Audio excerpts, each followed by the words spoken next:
Kamusta mga anime lovers? Bago magsimula ay shoutout sa ating mga awesome Lodi members Muamu Chup Chup. Sa kaharian ng Leones Kingdom ay kakatapos pa lang ng digmaan kung saan isang batang sundalo ang nagulat nang tawagin siya ng matandang kasamahan. Galing daw sa Kingstown ang binata ngunit halos walang nakakaalam nito dahil isang maliit na bayan lang. Giit ng matanda na hindi siya magiging Holy Knight kung masyado siyang duwag pero wala daw balak maging Holy Knight ang binata. Muling kinabahan ng batang sundalo nang makita ang mga bangkay ng mga kasamahan. At mas lalo pa siyang kinabahan nang sinabi ng matanda na pinatay ang mga ito sa isang kisap mata lang ng 7 mandirigma. 10 taon nang lumipas, sa malapit sa Kingstown ay naglalakbay ang isang knight sa gitna ng mga burol. Masayang nag-serve ng alak si Meliodas nang mapagkamalan siyang waiter, pero siya daw ang owner nito. Dumating ang meat pie na niluto ng bida ngunit ang tikman ay napakapangit ng lasa kaya nagalit ang mga ito pero nabahala nang makita ang espada niya. Saka tinawag ng bida ang alagang si Hawk upang linisin ang mga kalat. Dagdag pa ng bida na pwede siyang magluto ng inihaw na baboy na ikinatuwa ng mga ito nang dumating ang lalaki na sinabing paparating ang isang kinakalawang na knight.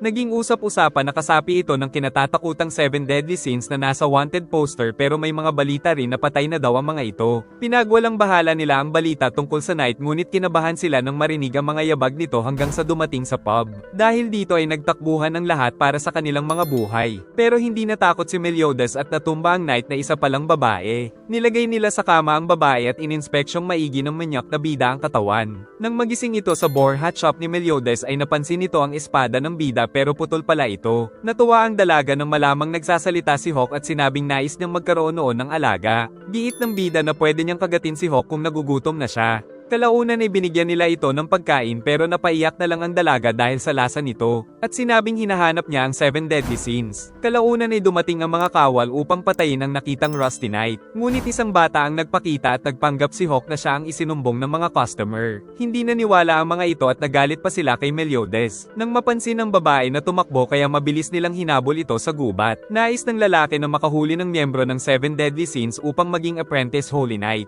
Ngunit dumating si Hawk na isa-isa silang inatake hanggang sa matulak nito ang lalaki sa bangin. Iniligtas ni Meliodas ang dalaga at kalaunan ay tinanong ito kung bakit niya hinahanap ang 7 deadly sins. Sagot ng dalaga na wala siyang tiwala sa mga Holy Knight dahil ang mga ito ang nagpalaganap ng kaguluhan sa kaharian at ang 7 deadly sins na lang ang kanyang pag-asa. Giit ni Meliodas na may mga balitang patay na ang mga ito. Sagot ng dalaga na hindi madaling patayin ang mga maalamat na mandirigma.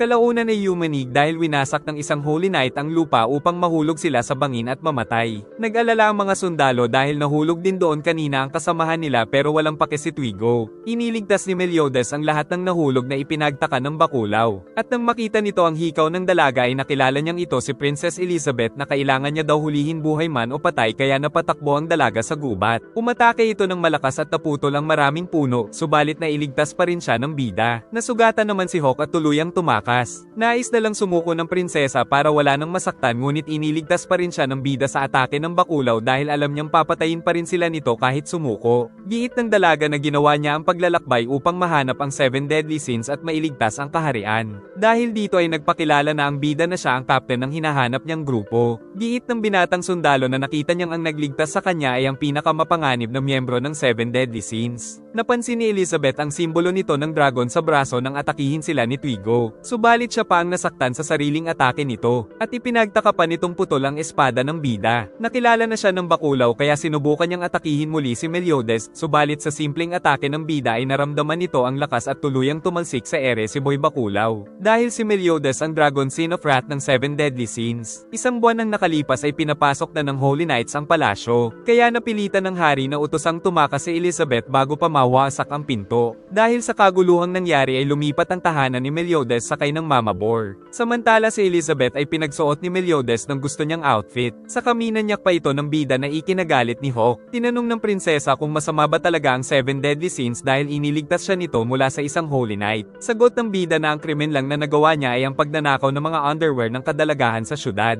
Kalaunan ay nakarating na sila sa destinasyon na Vanya Village kaya naghukay na si Mama Boar upang magpunta sa ilalim ng lupa. Sa kanilang paglalakad ay nalaman nilang natuyo ang ilog doon. At pagdating sa bayan ay nakita nila na pilit na tinatanggal ng kalalakihan ng espada na itinarak ng isang Holy Knight na siyang sanhi ng pagkatuyo ng ilog. Naisip ni Elizabeth na baka si Twigo ang salarin, giit ng bida na hindi isang Holy Knight si Bakulaw. Isang batang si Mid ang sinabing pag dumating ang mga tropa niyang 7 deadly sins ay matatanggal nila ang espada. Nagalit ang mga tao dahil si Mid ang dahilan kaya itinarak ng Holy Knight ang espadang ito. Binato si Mid pero ang bida ang tinamaan. Saka tumakbo sila dahil galit na galit ang mga tao. Nais itong tanungin ng bida pero nanghingi muna ng pagkain si Mid na binigyan naman ito pero pagtikim ay lasang basura. Nagtataka si Mid kung bakit umiinom ng alak si Meliodas dahil mukha siyang bata. Pinagsabihan ni Elizabeth ang bata sa kasinungalingan nito na nagpahamak sa bayan. Saka sinabi ng prinsesa na gumagawa din siya ng mga prank noon upang magpapansin sa kanyang ama. Ngunit nahulog at nasaktan daw ang ama dahil sa kanya. Giit ni Mid na pinanganak siya sa lansangan pero masaya siyang kasama ang mga magulang. Ngunit isang araw ay namatay ang mga ito sa isang epidemya. Inalagaan naman siya ng mga tao pero nangungulila pa rin siya sa kanyang ama at ina. Ginawa lang daw ni Mid ang prank dahil naiinis siya sa Holy Knight. Dahil binigyan daw ng mayor ng pinakamasarap na alak ang Holy Knight pero napakapangit daw ng lasa nito kaya nilagyan ito ni Mid ng insekto na ikinagalit nito kaya itinarak ang espada na nagpigil sa pagdaloy ng tubig sa ilog. At nalaman nila Meliodas na hindi totoong may kaibigan si Mid na 7 deadly sins, ngunit naisip lang daw ng bata na mabait ang mga ito dahil hinahanap sila ng mga masasamang Holy Knight. Dumating ang mga sundalo at nagbantang kung hindi nila mahugot ang espada ay sisingilin sila ng 10 beses na tax. Pero umangal ang mga tao dahil wala silang magawang alak dahil tuyot ang ilog. Sinubukan itong hugutin ng bata pero nagalit sa kanya ang mga tao. Saka sinabi ng mayor na hindi si Mid ang umaalipusta sa kanila kundi ang mga Holy Knight. Dahil dito ay nagtulungan ng lahat upang mahugot ang espada na pinagtawanan pa ng mga sundalo hanggang sa maputol ang lubid. Subalit nang dumating si Meliodas ay saglit niya lang itong hinugot saka nagkaroon na muli ng tubig at natakot ang mga Bopals. Dahil dito ay nagkaayos na rin ang mga tao at ang batang si Mid. Pagsapit ng gabi ay nahihiya si Elizabeth na maging waitress sa ganitong outfit pero kahit palpak ito ay ayos lang sa kalalakihan. Saka nadapa na naman dahil hindi siya sanay magtrabaho. Tinukso siya ng bata kaya pinagalitan ito ng ginang na baka ipatapon na siya sa Forest of White Dreams sa madaldal niyang bibig.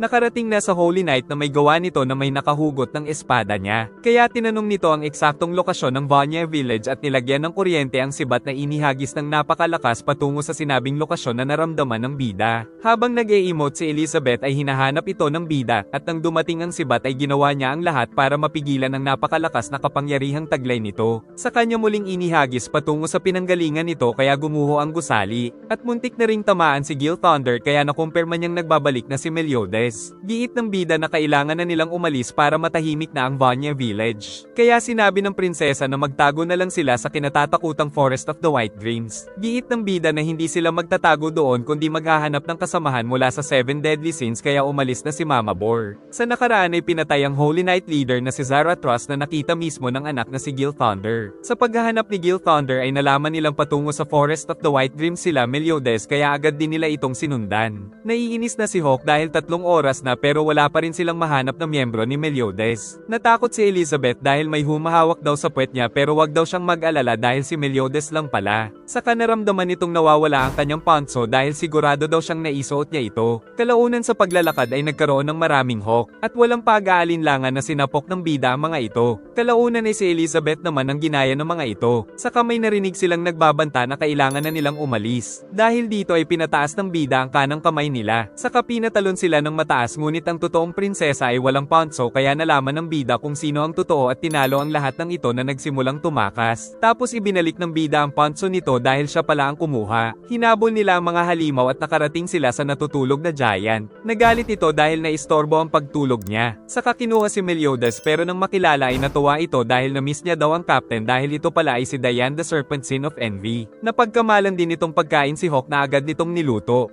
At nang pinakawalan si Hawk ay namula talaga ang puwet nito. Nang makita nitong sexy ang damit ni Elizabeth ay nagselos siya kaya binalibag ng napakalakas ang captain. Saka ito umiyak dahil broken-hearted kaya nais niya ng explanation pero walang maibigay ang bida kaya pinagsusuntok siya nito at inatake ng napakalakas na nagpayanig sa buong gubat. Pagkatapos ay natauhan na rin si Diane nang malaman na walang relasyon sila Elizabeth at ang captain. Giit ng bida na wala din naman silang relasyon ni Diane na ikinalungkot nito. Saka nangako si Diane na tutulong pero hindi dahil kay Elizabeth kundi dahil sa captain. Natuwa naman ng mga halimaw dahil sa wakas ay wala nang mang-aalipin sa kanila. Kalaunan ay nagkaroon ng kidlat na nahuli ang katawan ni Meliodas at pati na rin ang lahat ng mga kasama ng bida. Dahil nandoon na pala si Gil Thunder na isang Holy Knight para hulihin sila. Kababata pala ito ni Elizabeth dahil ito ang anak ng Holy Knight Grandmaster. Nakilala din ito ng bida dahil tinuturuan niya rin pala ito noon sa palasyo. Tinutukan nito ng espada ang bida dahil ang 7 deadly sins daw ay nagrebelde sa kaharian. Saka nais din itong ipaghiganti ang kanyang ama at upang mapatunayan din na mas malakas na siya kaysa kay Meliodas. Giit ng captain na wala siyang maalala na pinatay noon dahil ang naaalala niya lang ay inanyayahan sila sa lumang kastilyo. 10 taon nang nakalipas ay magkakasama ang 7 deadly sins patungo sa lumang kastilyo. Subalit nang buksan ng pinto ay nakita nila ang bangkay ng Holy Knight Grandmaster,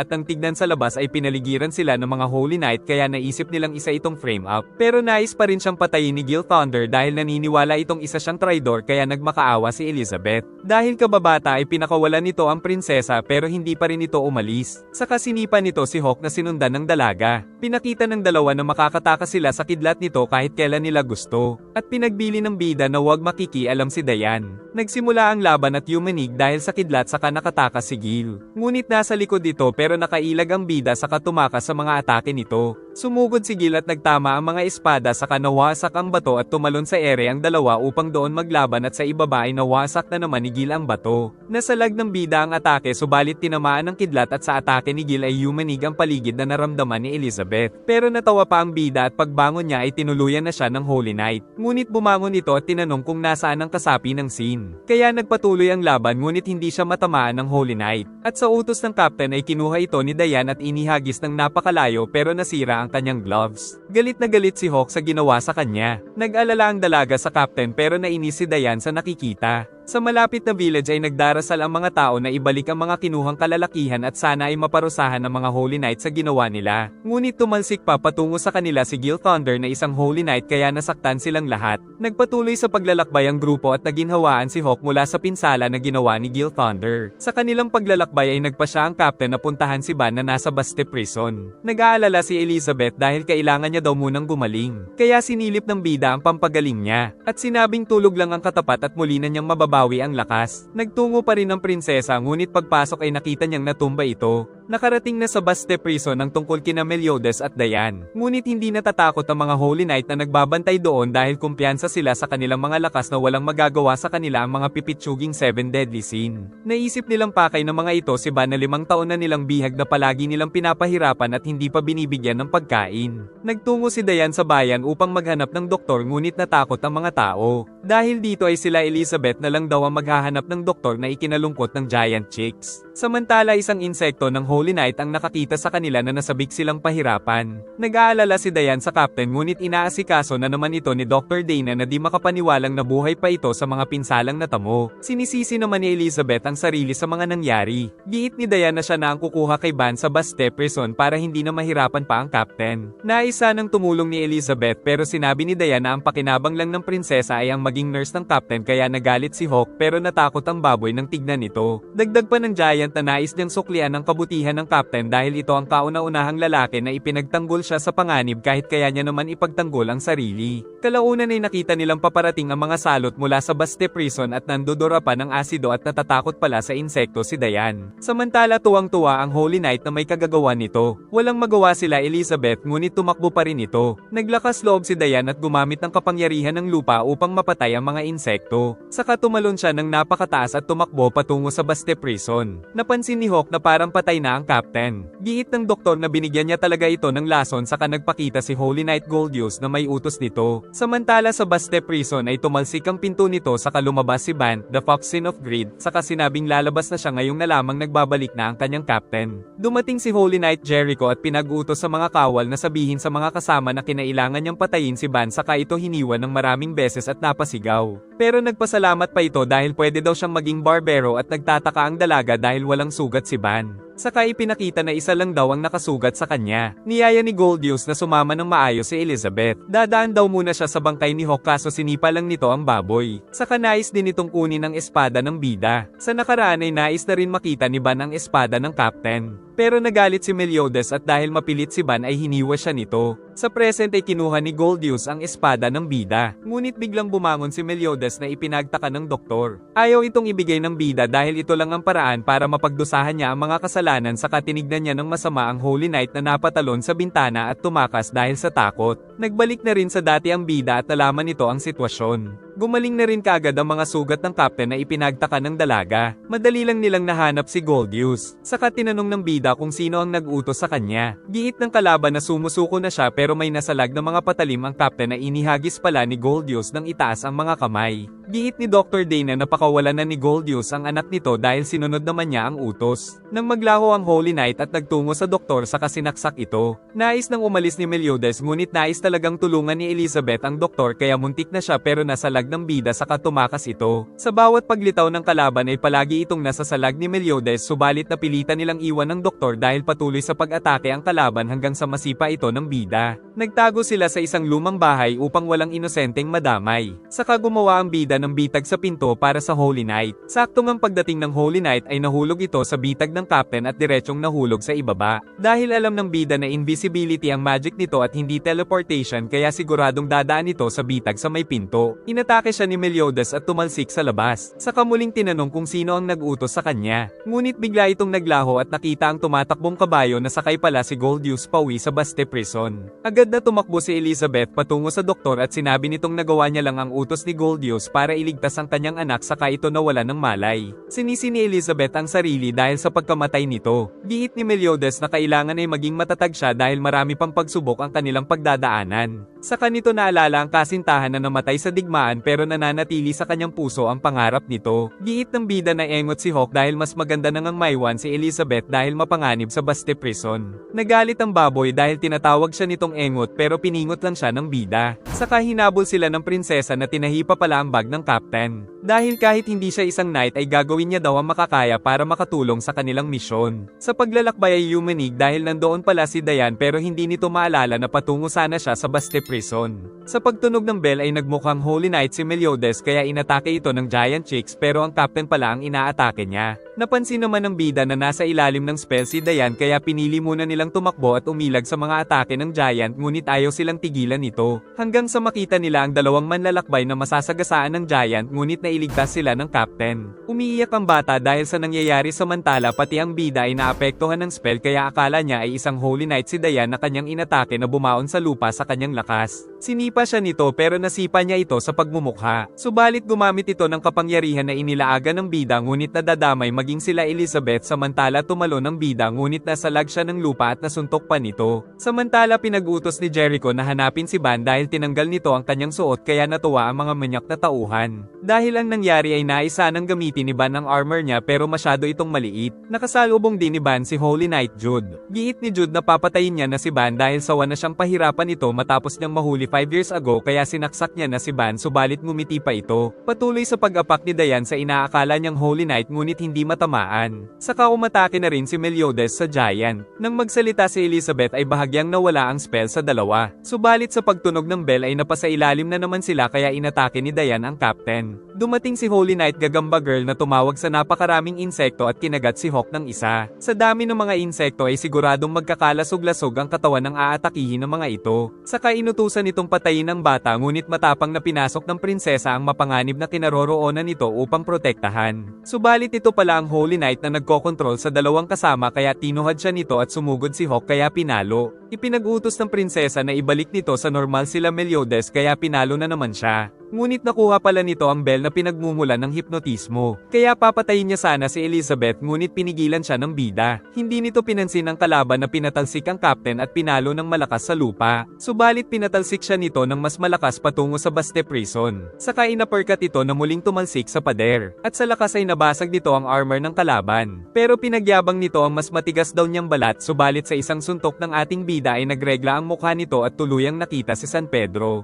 Giit ni Ban na sinadya niya lang noon na magpahuli at magpa-torture dahil wala na siyang magawa. Pero kung nagbalik na si Meliodas ay excited na daw siyang sumama sa mga adventure kaya ito ang tinusok niya at dinyugo ang mukha. Tinapakan lang si Gagamba Girl na parang surot. At sa kabila ng mga pinsala ni Elizabeth ay nais niya pa ring ipagpatuloy ang misyon. Tatakas pa sana ang lalaking pinilit lang pala ng mga Holy Knight para sumunod pero mas natatakot na siya ngayon kila Diane. Nagtungo na sila sa Baste Prison at hinanap sa loob si Van. Gumamit na si Goldius ng spellbid at agad na nagbalot sa Baste Prison upang ikulong sila Meliodas doon at kahit 10 mabangis na dragon ay hindi daw makakatakas. Nahanap nila si Senet na anak ng doktor kaya kinuha ito ng malaking kamay ni Diane at nilagay sila ni Elizabeth sa bag. Saka dumating si Van at nagkaroon ng tensyon na ikinatakot ni Hawk. Subalit naglaro sila na parang nagpapatayan na dahil sa lakas dahil ganito daw sila kung magbatian, sabi ni Diane. Saka nagbunong braso at tuluyang gumuho ang buong lugar pero natutuwa pa si Diane sa nakikita. Dahil dito ay aksidente lang na nawasak ang Eternal Seal na ipinagmamalaki ni Goldius kaya tumakas ito at iniwan si Jericho. Natuwa si Dr. Dana nang muling makita ang anak na si Senet. Samantala wala itong ideya kung paano siya nabuhay sa ganun kalalang tama. Sa kwarto ng Captain natutulog si Elizabeth dahil kinuha ni Van ang kwarto ng prinsesa. Nang magising ay natuwa ito dahil naging maayos naman ang lahat. Saka pinakilala ng Captain si Van na may bagong damit na nakuha niya daw sa isang punk. Kinamusta niya si Diane pero wala daw itong pake sa kanya. Nagulat pa si Van dahil nagsasalita daw ang baboy na pinagkamalan niyang si King na isinumpa. Giit nitong siya ang Captain ng tagalinis ng mga tirang pagkain na ikinamangha ni Van. Saka sila kumain ng masaya at sama-sama hanggang sa mabusog ng sobra. Dahil sa mga naganap ay nakuha na rin ni Elizabeth ang respeto ni Diane. Saka nagkaroon ng mga falling stars kaya napatingin sa kalangitan ng lahat pati na rin ng mga makakalaban nila upang maisakatuparan ang kanilang misyon. Nag-enjoy ka ba? Mag-like and subscribe at pindutin ang bell para updated ka sa susunod na upload. Sana ay nagustuhan nyo at mag-like and subscribe ka na rin para muha-muha chup chup.